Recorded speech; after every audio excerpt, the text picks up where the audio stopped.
sitting next to a swimming pool, and somebody dives in, and she's not too pretty, so I can think of something else. I think of the waves and things that have formed in the water. And when there's lots of people have dived in the pool, there's a very great choppiness of all these waves all over the water. And to think that it's possible, maybe, that in those waves is a clue as to what's happening in the pool.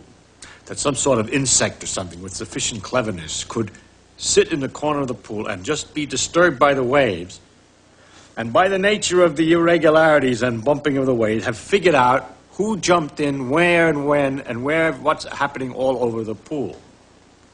And that's what we're doing when we're looking at something. The light that comes out is waves, just like in the swimming pool, except in 3 dimensions instead of the 2 dimensions of the pool. They're going in all directions. And we have an 1/8 of an inch black hole into which these things go, which is particularly sensitive to the parts of the waves that are coming in a particular direction. It's not particularly sensitive when they're coming in at the wrong angle, which we say is from the corner of our eye. And if we want to get more information in the corner of our eye, we swivel this ball about so that the hole will move from place to place. Then it's quite wonderful that we can figure out so easy. That's really because the light waves are easier than the waves in the water are a little bit more complicated. It would have been harder for the bug than for us, but it's the same idea, to figure out what the thing is that we're looking at a distance. And it's kind of incredible, because when I'm looking at you, someone standing to my left can see somebody who's standing at my right. That is, the light could be going right across this way, the waves are going this way, the waves are going this way, the waves are going this way. It's just a complete network.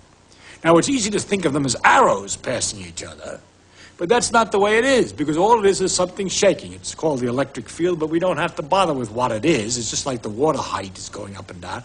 So there's some quantities shaking about here, and in a combination of motions that's so elaborate and complicated that that result is to produce an influence which makes me see you, at the same time completely undisturbed by the fact that there are influences that represent the other guy seeing him on this side.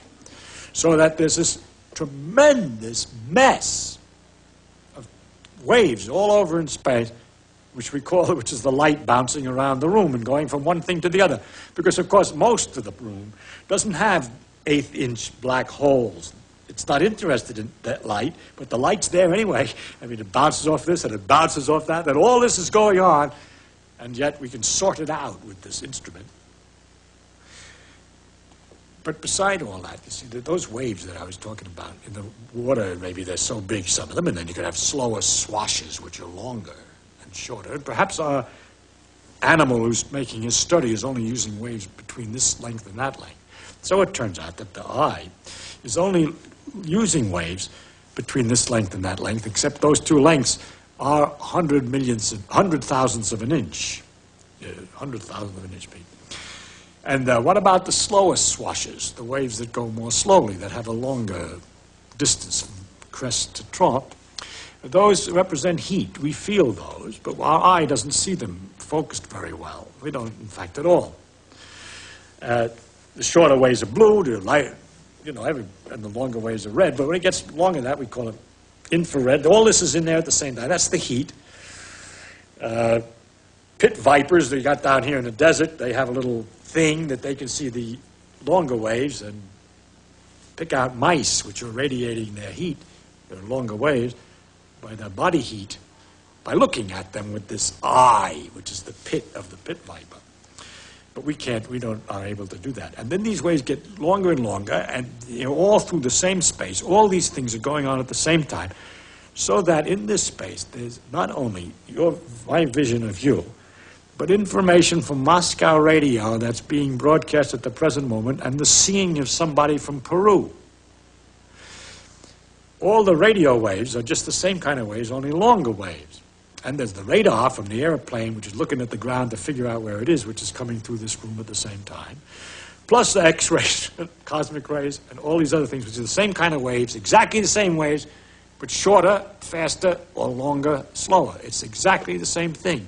So this big field, this area of irregular motions of this electric field, this vibration, contains this tremendous information, and it's all really there. That's what gets you.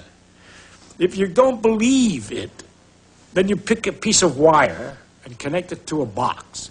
And in the wire, the electrons will be pushed back and forth by this electric field, sloshing just at the right speed for a certain kind of long ways. And you turn some knobs on the box to get the sloshing just right, and you hear Radio Moscow. Though you know that it was there. How else did it get there? It was there all the time. It's only when you turn on the radio that you notice it. But that all these things are going through the room at the same time, which everybody knows. But you got to stop and think about it to really get the pleasure about the complexity, the inconceivable nature of nature. In January 1986, the Space Shuttle Challenger